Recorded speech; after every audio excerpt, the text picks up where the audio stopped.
Eso anak negeri, sudah lama tak berjumpa ya. Seperti biasa, aku mau mengajak kalian keliling-keliling daerah Sulawesi Selatan. Kebetulan aku lagi ada di daerah Enrekang.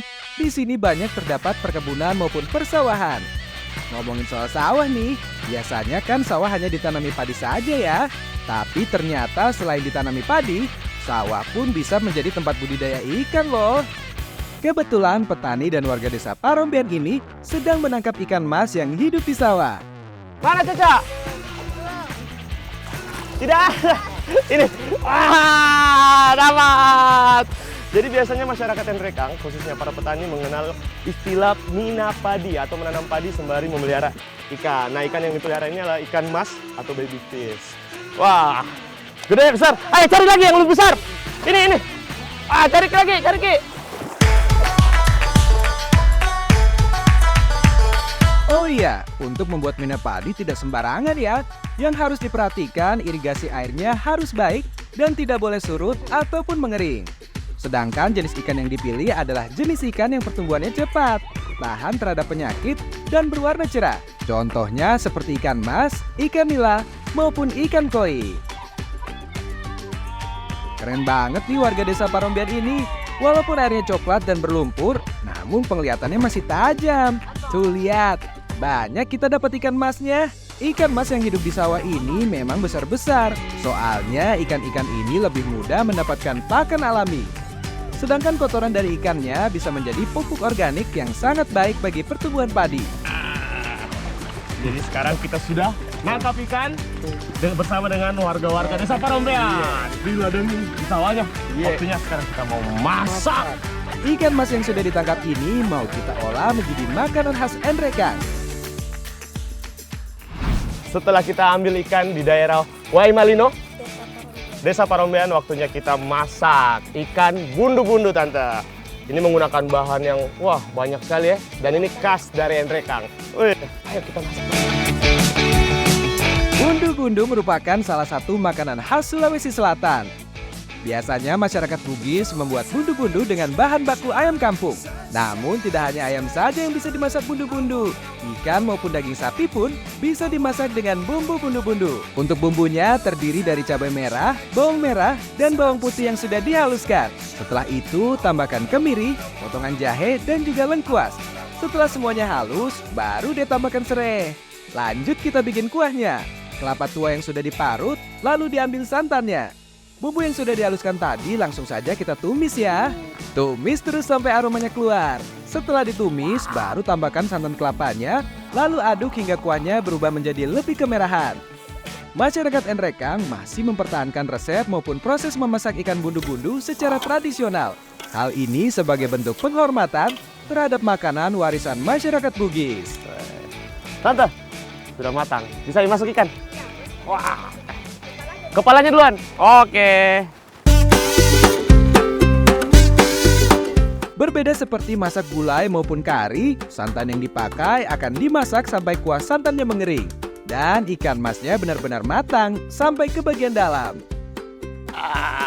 Jadi ini dia yang unik dari masakan ikan mas bundu-bundu. Ikan mas ini sisiknya tidak dibersihkan agar daging di dalamnya itu terikat oleh sisiknya. Jadi pas matang nggak pecah dagingnya. Lagi. Untuk memasak ikan bundu-bundu ini memerlukan waktu kurang lebih 25-35 menit. Kalau kuahnya sudah mengering seperti ini, baru tambahkan kelapa sangrai dan parutan lengkuasnya. Penambahan kelapa sangrai dan parutan lengkuas merupakan dua bahan wajib yang harus ada ketika memasak ikan mas bundu-bundu. Dengan penambahan kedua bahan ini, membuat kuah santannya cepat lebih kering dan memiliki rasa gurih, juga lebih terasa parutan kelapanya. Ikan mas bundu-bundunya sudah jadi nih. Makanan ini merupakan makanan khas dari Sulawesi Selatan. Selain di Enrekang, di daerah lain seperti Goa, Makassar, dan Bone juga ada loh. Namun yang membedakan kalau di Enrekang terbiasa menggunakan ikan mas ataupun ikan mujair. Sekarang waktunya kita makan. Baik kumande. Sikat, ayo masuk. Silakan. Penggunaan rempah-rempah yang cukup banyak seperti ketumbar, serai, kemiri, dan juga lengkuas membuat ikan mas bundu-bundu ini memiliki cita rasa yang khas. Bumbu bundu-bundunya meresap sampai ke dalam daging ikannya. Walaupun tidak digoreng, Namun tekstur dagingnya tidak hancur, jadi lebih enak untuk dimakan. Biasanya bundu-bundu seperti ini tuh dimasak menggunakan ayam. Di Makassar dan di kota-kota lain juga biasa menggunakan ayam. Tapi khusus di Nrekang itu menggunakan ikan. Bisa ikan mas, ikan nila, ikan gabus juga ya. Dan biasanya ikan lele juga. Wah mantap. Bundu-bundu ini juga biasanya adanya kalau ada acara adat. Acara adat atau pernikahan bisa juga. Wah. Ayam bundu-bundu maupun ikan bundu-bundu merupakan menu wajib dihidangkan ketika ada acara adat maupun acara syukuran yang melibatkan banyak orang. Bagi masyarakat Nrekang, tidak lengkap rasanya kalau mengadakan acara besar apabila tidak ada ayam ataupun ikan bundu-bundu.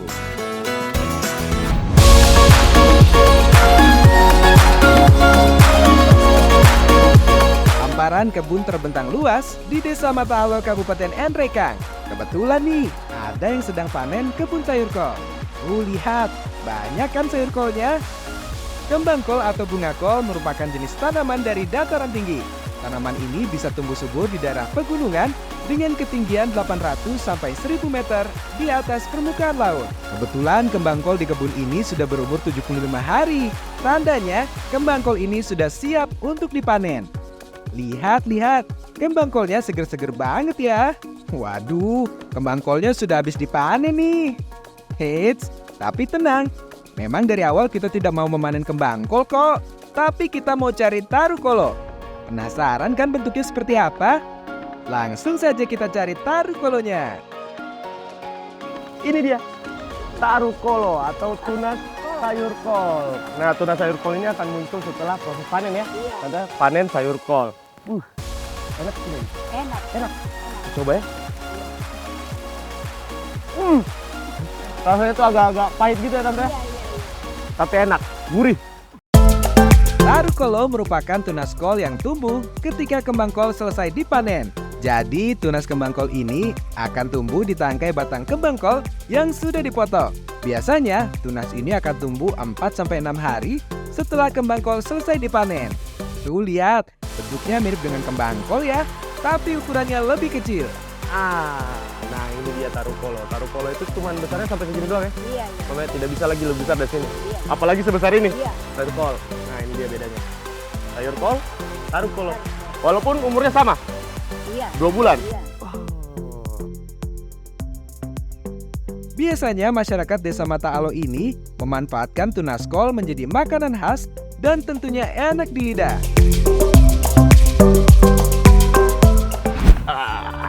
Hai salah anak negeri, karena kita sudah ambil ini tadi di kebun tarukolo dan sekarang sudah ada rebung. Waktunya kita masak rebung capcay tarukolo, betul?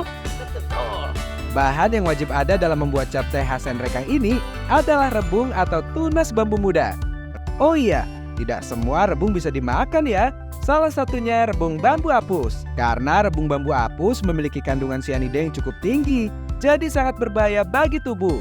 Kalau dimakan, bisa membuat keracunan. Sama seperti capcay pada umumnya, capcay khas Nrekang ini juga terdiri dari berbagai macam sayuran. Ada wortel, kentang, terong hijau, dan juga brokoli. Untuk capcay Nrekang tidak menggunakan sawi hijau ataupun sayur kol ya, tapi diganti dengan tarukolo atau tunas kembang kol. Kalau di daerah Kalosi Kabupaten Nrekang, ada tambahan ikan tongkol yang sudah dipanggang atau diasapkan. Nah, ini dia yang membedakan capcay dari Nrekang. Karena kalau capcay dari Nrekang itu menggunakan ikan tongkol, sedangkan kalau di Jakarta kebanyakan capcay menggunakan bakso. Ya toh? Iya. Toh, makanya ini spesial sekali. Boleh dimakan? Boleh. Enak, apalagi kalau sudah jadi. Nanti suiran ikan tongkol ini akan ditambahkan ke capcay khas Nrekangnya. Semua bahan-bahan pembuatan capcay ini tidak ada yang ditumbuk ya. Semua dipotong kecil-kecil, termasuk bawang merah, bawang putih, dan juga cabai merah. Enak minta pamutu sangala di nasu minta capcay yo. Oh. Marah Miki. Oh iya, iya kak. Baru ko ikona. Iya. Rasanya. Yang pertama ditumis, bawang merah, bawang putih, dan potongan cabai merahnya. Dilanjutkan dengan memasukkan potongan daun bawang. Kalau sudah, baru kita masukkan sayurannya. Untuk sayuran yang dimasukkan, pertama itu sayur yang memiliki tekstur agak keras, seperti kentang, wortel, terong hijau, dan juga brokoli. Hal ini bertujuan agar sayur-sayuran ini dimatangkan terlebih dahulu, agar teksturnya menjadi lebih lunak. Nah, jadi setelah beberapa bahan makanan, sayuran ini sudah setengah mateng ya, Teteh. Sekarang waktunya kita kasih masuk tarukolo dan juga rabung. Campur semua tarukolo dan potongan rebung yang sudah aku potong tadi. Masak sampai sayurnya matang. Terakhir, baru deh kita tambahkan suiran ikan tongkolnya. Wah, jadi makin unik kan capcaynya. Kalau ikan tongkolnya sudah ditambahkan, masaknya jangan terlalu lama ya. Tujuannya agar ikan tongkolnya tidak terlalu hancur. Kalau sudah matang, tinggal taruh ke wadah saja. Asik, capcay rebung tarukolonya sudah jadi nih. Walaupun capcay identik dengan masakan Cina, tapi di Indonesia juga punya kok capcay dengan kearifan lokal dan ciri khasnya tersendiri.